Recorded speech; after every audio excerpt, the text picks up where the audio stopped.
I never wanted a war. All I ever wanted was to be treated like a daughter. Not an afterthought. Not the family errand runner. Not the built-in babysitter. Not the invisible one standing behind my brother, Ethan. The golden child, the heir, the son my parents revolved around. But life has a funny way of balancing things, even when you think it never will. And on the day of the inheritance meeting, where my family tried to strip me of everything, I finally learned that karma sometimes asks for help, and my grandmother had already handed me the match. My parents sat proudly at the head of the long dining table, with cousins, aunts, and friends squeezed along the sides as if this were some grand coronation instead of a legal discussion. My brother Ethan stood with a smug smile, chest puffed like a rooster. 8 rental properties. Properties I had personally helped renovate, clean, repair, and manage on weekends when Ethan was too busy, traveling with his fiancée or playing golf. Yet somehow, he was getting everything. My parents had always made their favoritism obvious. But this was a performance. Everyone, my mother announced, patting Ethan's arm as if she were unveiling a trophy. We've decided to transfer all the family properties to Ethan. He's the responsible one. I almost laughed out loud. Responsible. The man who couldn't keep a job for more than 6 months. The man drowning in credit card debt his fiancée secretly paid. But the room nodded in approval. They always did. Ethan was charismatic, loud, charming. I was quiet, introverted, a librarian who preferred books over people. My father handed Ethan a thick folder. These, Dad said proudly, are the transfer documents. Houses, 8 income streams, all legally prepared. The room applauded. My heart didn't race. My palms didn't sweat. Because I already knew the truth. The properties weren't theirs to give away. Not anymore. I waited until the applause died. Then I leaned forward and asked calmly, "Dad, don't you know?" The room quieted. My dad frowned. "Know what?" I tilted my head. "That you can't transfer what you don't legally own." Murmurs rippled through the room. My brother scoffed. "Oh please. Don't embarrass yourself. This is why they never trusted you with family business." Smiled. It wasn't the kind of smile you give someone you love. It was the kind that says, "You should have treated me better when you had the chance." "Dad," I continued gently, "did you ever wonder why Grandma insisted on taking me to all her lawyer appointments?" My mother went pale. My father stiffened. My brother blinked. Grandma, the only person who ever saw me. The only person who understood how my parents favored Ethan, how they dismissed me, how they used me. My father swallowed hard. "What are you saying?" I reached into my bag and pulled out a folder much thicker than the one Ethan was holding. "I'm saying," I said, placing it carefully on the table, "that Grandma expected this." Grandma had been quiet, clever, and deeply observant. She watched the way my parents adored Ethan and ignored me. She noticed that I was always the one fixing things, managing appointments, doing the actual work. And she hated injustice.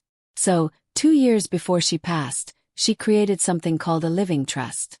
Secret 1. A trust that transferred ownership of all 8 rental properties directly to me, bypassing my parents completely. While they still believed the houses were in their names, Grandma had legally moved them into the trust, which she then handed to me. Quietly. Legally. Permanently. I slid the trust documents across the table. "Dad, Mom, Ethan. These 8 properties were placed in my trust 3 years ago. I've been the legal owner since before Grandma died." My brother's face purpled. "That's impossible." "Actually," I said, "it's very possible. The deeds were updated, the county records changed, and the tax bills have been sent to my address ever since." His fiancée gasped. "You told me you were inheriting 8 rental homes." He sputtered. I am." Dad said Mom told. His fiancée stood up, eyes blazing. "You lied to me about being financially stable. About being an investor. You're drowning in debt. And you pressured me into wedding plans knowing nothing was yours." She slapped the engagement ring onto the table. "I'm done." She stormed out. The room fell silent. My mother lunged for the papers. "This is fake. You forged this." "The attorney who notarized it is still alive," I replied. "And his signature is on every page." My father's jaw clenched.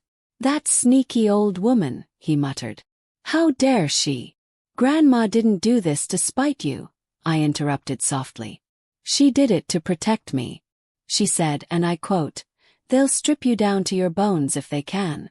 So I'm giving you armor.'" My brother slammed his fists on the table. "You cheated us. These houses were supposed to be mine." "Why?" "Yes. Because you're the favorite." He opened his mouth, then closed it. For the first time in his life, he had nothing to say. Dad began pacing. Mom was shaking. Ethan was turning redder by the second. I folded my hands neatly. "Oh, and there's something else." They froze. "Since the properties legally belong to me, the IRS flagged something unusual last year." My father swallowed. "What unusual?" "You claimed rental income on properties you don't own." Their faces drained of color. "That's tax fraud," I continued. "And the penalties are, well, let's say, impressive. Especially because you underreported the income." My mother began crying. My father sank into his chair. "You turned us in," he whispered. "No," I said. "I simply submitted my own income as required by law. The IRS matched records and noticed yours didn't line up. That's on you." My brother pointed a trembling finger at me. "You're ruining this family." I tilted my head. "I'm not ruining anything. I'm just refusing to be your scapegoat anymore." Within weeks, my parents were audited and ended up owing tens of thousands in penalties. My brother's credit tanked because his fiancée left and he'd been using her cards. They were forced to sell their own home to cover legal fees. My brother had to move back into my parents' basement, without his fiancée, without his pride, without his inheritance. Meanwhile, I quietly hired a property manager, and my rental income doubled. Months later, my father asked to meet. He looked older. "Muller. We never meant to hurt you," he said stiffly. "Yes, you did," I replied. "You just never expected consequences." My mother whispered, "Can't we start over?" I shook my head. "There's no starting over. There's just the truth. You raised a son you worshipped and a daughter you ignored. And now you're living with the result."